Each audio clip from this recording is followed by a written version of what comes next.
There is a verse in the Book of Enoch that the compilers of the modern Bible chose to leave in shadow. And Azazel taught men to make swords, and knives, and shields, and breastplates, and all coloring tinctures and metals. Not fire, not language, not agriculture, weapons, metallurgy, the forging of instruments that could pierce flesh and armor alike. Picture the world before the flood. No forges glow yet in the valleys of Mesopotamia. No human hand has yet learned to smelt ore, to draw a blade from raw stone. And then, according to the oldest fragments of Hebrew memory, something descends. Not a teacher, not a prophet. A being who should never have set foot on this earth. Genesis calls them the Bnei Elohim, the sons of God. Enoch names their leader Semjaza and his lieutenant Azazel. 200 of them, by the ancient count, bound themselves by oath atop Mount Hermon and stepped down from the heavens into human history. What did they carry with them? Not scripture, not salvation, knowledge. Forbidden, weaponized, civilization-altering knowledge. And ancient Jewish tradition insists, soberly, insistently, that this knowledge did not vanish beneath the floodwaters of Noah's age. It surfaced again, in Sumer, in Egypt, in the sudden, unexplained leap from stone tools to bronze to iron to cosmetics to astrology to warfare as an art form. The seeker must ask an uncomfortable question tonight. Did the ancient world's first technological revolution begin not with human ingenuity, but with a transmission from beings who had broken divine decree to deliver it? Welcome to Bible Secrets, Hidden History. Before this archive is unsealed, consider joining the circle of seekers who follow this channel. If the preservation of forbidden history matters to you, a simple subscription ensures this work continues. And if this investigation moves you, a like helps this account reach the ears of those still searching for it. Chapter 1. The Descent. The account begins in Genesis chapter 6, in 4 verses so strange that entire councils of rabbis and church fathers have spent centuries trying to soften their meaning. The sons of God saw the daughters of men, that they were fair, and they took them wives of all which they chose. For centuries, this was explained away. Surely these sons of God were simply righteous men of the line of Seth. But the oldest interpretive tradition, preserved in Second Temple Judaism, rejected that softening entirely. The sons of God were not men. They were angels. Celestial beings who abandoned their assigned station, their proper habitation, to enter the world of flesh. The Book of Enoch, quoted directly in the New Testament Epistle of Jude, verse 14, names 200 of these beings and lists their leaders individually. Semjaza, Arachiel, Ramiel, Kokabiel, Tamiel, Danel, Ezekiel, Barakijal, Azazel, and others. This is not vague myth. It is a document that reads like a military roster or an intelligence file. The Dead Sea Scrolls, discovered at Qumran in 1947, preserved fragments of this same text in Aramaic, proof that this account was not late invention, but living Jewish scripture centuries before Christ. These were not creatures of shadow and horn, as later folklore would paint them. They were, by every ancient description, magnificent, radiant, and catastrophically corrupting.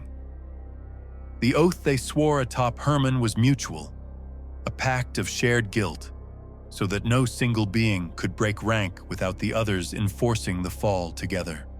The mountain's very name in Hebrew tradition comes from Cherim, a word meaning curse or ban. The mountain of the descent became linguistically the mountain of the forbidden, and what followed was not merely forbidden union, it was forbidden instruction. Chapter 2. The Corruption. Enoch's account does not stop at the transgression of marriage. It catalogues, angel by angel, precisely what forbidden knowledge each watcher delivered to humanity. And the list reads less like scripture and less like myth than like a technology transfer document from a civilization far beyond its recipients. Azazel taught the making of swords, knives, shields, and breastplates, the entire architecture of organized warfare, appearing on earth as if from nowhere. Amazarach taught the casting of spells and the cutting of roots, the beginnings of what the ancient world would call sorcery, but what modern minds might recognize as an early, corrupted pharmacology. Armaros taught the resolving of enchantments. Barakijal taught astrology. Kokabeel taught the constellations. Ezekiel taught the knowledge of the clouds. Arakiel taught the signs of the earth.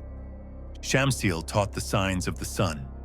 Sariel taught the courses of the moon. The historian Josephus, writing in the 1st century in his Antiquities of the Jews, recorded a strikingly parallel tradition, independent of Enoch's manuscript tradition, that the offspring of these unions, a race of giants, were remembered by the Greeks as the origin of their own myths of titans and heroes, born of gods and mortals.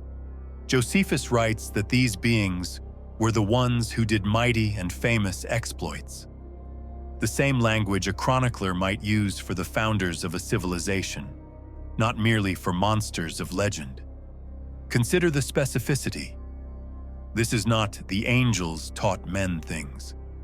This is a division of disciplines, metallurgy assigned to one teacher, astronomy to another, medicine and pharmacology to a third. It reads like specialized departments of forbidden research, distributed among instructors who each held mastery of a single domain. And Azazel, in particular, is remembered for something the text emphasizes with unusual weight. He taught not just the forging of weapons, but the working of metals for ornament, gold, silver, and the art of cosmetics, of painting the eyelids, of beautifying the face and body. The text calls this the eternal secret which was wrought in heaven. Knowledge never meant for mortal hands, delivered anyway, and used to seduce as much as to arm. The Hebrew word used for this instruction is limned, to teach thoroughly, to drill into permanence. This was not a passing whisper. It was systematic education delivered by beings who possessed understanding humanity had not yet earned. Chapter 3. The Forbidden Curriculum. What makes this account so unsettling to the modern seeker is not merely its antiquity, it is its resonance.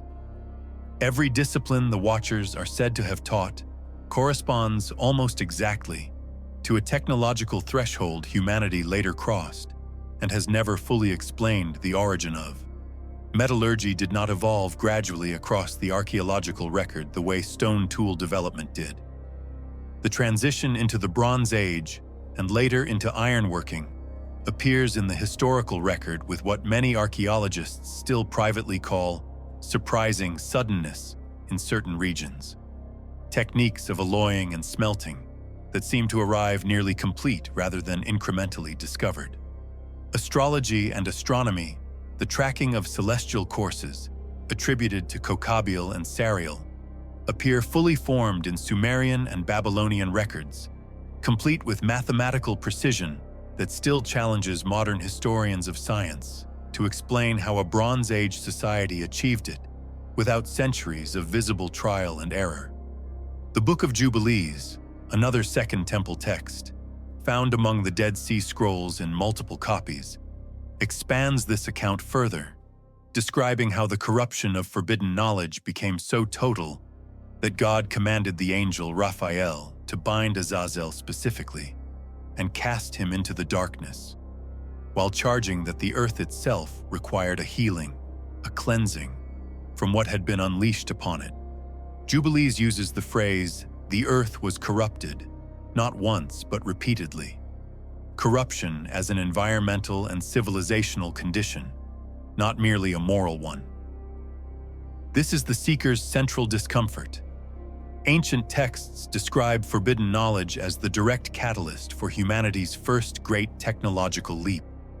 And that same leap is precisely the one modern archaeology still cannot fully explain through gradual human discovery alone. The Chronicles do not celebrate this as progress. They condemn it. Enoch records that instead of gratitude, the earth was filled with blood and iniquity, that weaponry led immediately to violence, that pharmacology led to poison, that beautification led to seduction and corruption of the social order. The gift, in every ancient telling, was inseparable from the curse. Chapter 4. The Judgment and the Flood. The text is unambiguous about what came next. Genesis states plainly, "The earth was filled with violence." Enoch expands this into vivid detail. The giants, the offspring of the Watchers, consuming all that mankind produced, and then turning to consume mankind itself. Blood was drunk, flesh was devoured. The created order was, in the ancient telling, inverted entirely. And it was at this precise point, not before, not for any other cause, that the divine decree of judgment was issued. The Hebrew word used for humanity's corruption in Genesis 6:11 is shachat, the same root later used to describe the destruction itself in Genesis 6:13, when God declares, "I will destroy them with the earth." The wordplay is deliberate in the original language. The corruption, shachat, and the destruction, mashchit, share the same root. The punishment mirrors the crime, letter for letter, in the oldest surviving text of the account. The flood, in this reading, was not an arbitrary act of divine wrath. It was a quarantine, a cleansing of a genetic and technological corruption that had reached a threshold beyond correction. Enoch records that the Watchers themselves were bound, not killed, but bound, in chains of darkness beneath the earth, reserved for a final judgment still to come. Their offspring were destroyed in the flood, but Jewish tradition holds that their disembodied spirits became a separate category of being altogether, the origin, some ancient commentators argued, of what later ages would simply call demons. This is the detail few modern readers ever encounter. The flood did not merely punish humanity. It was designed, according to this ancient framework, to sever a transmission, to sink beneath the water a civilization that had been given knowledge it was never meant to hold, before that knowledge could metastasize any further. Chapter 5. The Resurfacing. And yet, the account does not end at the floodwaters. Ancient Mesopotamian tradition preserves something remarkable. The Apkallu, 7 sages said to have existed before the flood, credited with bringing civilization itself to humanity: writing, mathematics, architecture, law. Berossus, a Babylonian priest writing in Greek in the 3rd century BCE, records that one of these beings, Oans, emerged from the sea to teach mankind all things which make for a civilized life before the great deluge came. The parallel to the Watcher tradition is difficult to dismiss as coincidence. A being not native to Earth. A pre-flood transmission of specialized civilization-altering knowledge. A memory preserved independently by a different culture, in a different language, and yet describing the same essential event. The Sumerian King List, one of the oldest historical documents ever recovered, inscribed on clay before 2000 BCEI, records reigns of kings lasting tens of thousands of years before the flood swept over the land, after which kingship, it says, was lowered from heaven once again. The text treats the flood not as myth, but as a hard chronological hinge point. an event so definite that Sumerian scribes used it to divide history itself into before and after. If forbidden knowledge was drowned in the deluge, the ancient record suggests it did not stay drowned. It resurfaced in Sumer's sudden mathematical precision, in Egypt's abrupt architectural mastery, in traditions across dozens of ancient cultures that speak of teachers arriving from beyond, bearing gifts no one had asked for and few could safely use. The seeker is left to weigh a sobering possibility: that the technological foundations of the ancient world were not achievements of unaided human genius, but echoes of a transmission that predates the flood entirely, one the earth was meant to forget and did not. What, then, does the seeker carry away from this shattered lineage of forbidden instruction? Not fear, not fascination with darkness for its own sake. A sobering clarity, instead, that knowledge itself was never the danger the ancient texts warn against. It was knowledge severed from its proper source, delivered outside divine order, stripped of the wisdom to wield it rightly. The Watchers did not fall because they knew too much.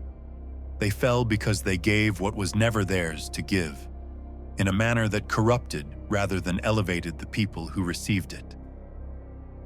And perhaps this is the ancient world's most enduring warning to our own age of astonishing technological acceleration: that progress without reverence, discovery without restraint, is the very pattern the flood was sent to interrupt. Yet Scripture does not end this account in despair. Noah, a man the text calls righteous in his generations, was preserved precisely so that humanity might begin again, cleansed of the corruption, carrying forward only what could be redeemed. The covenant that follows the flood, sealed by the rainbow in Genesis 9, stands as God's own promise that judgment was never the final word. Knowledge misused was drowned, but humanity and the possibility of walking rightly with the divine was not. The forgotten lineage of the Watchers remains bound, as the ancient texts insist, awaiting a final judgment still to come. But the seeker walks forward tonight not haunted by that mystery, but steadied by the older, deeper truth beneath it: that what God preserves, He preserves for restoration, not ruin. There are more sealed chapters in this hidden history, still waiting to be unveiled. Join us next time as Bible Secrets. Hidden history continues to unveil what the ages tried to bury.